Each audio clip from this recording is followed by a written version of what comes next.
ნანა მასწავლებელს უყვართ. ყველა ბავშვი ყავს. ყველა მასწავლებელს მიყვარს ბავშვები. დიდი სიყვარული.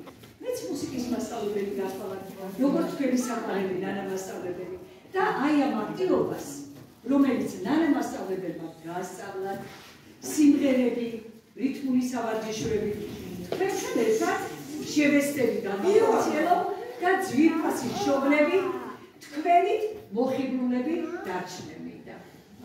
მინდა ბევრი ლამაზი, ბედნიერი ახალი წელი მოგსურდეთ. იყავით კეთილები, იყავით ბედნიერები, იყავით ჩამთელები, იყავით ძალიან წარმატებულები, რომ ჩვენი ქვეყანა ასახლებთ. თქვენი საყვარელი ლია მასწავლებელი, თქვენი საყვარელი ნანა მასწავლებელი და მშობლები, ოჯახები, ხელოვნების მასწავლებელი, შემოგზადება ნინო მასწავლებელი ჯავრიშვილი, რომელსაც ძალიან უყვარს ბავშვები. მოკლედ, დღევანდელ ღონისძიებას თქვენი თანხმობით გახსნათ ვაცხადებ, ეს არის საახალწლო ღონისძიება, თქვენთვის პირველი, ხო? მრავალი ბედნიერი ღონისძიების მონაწილენი ყოფილიყავით. აბა ტაშით მივესალმოთ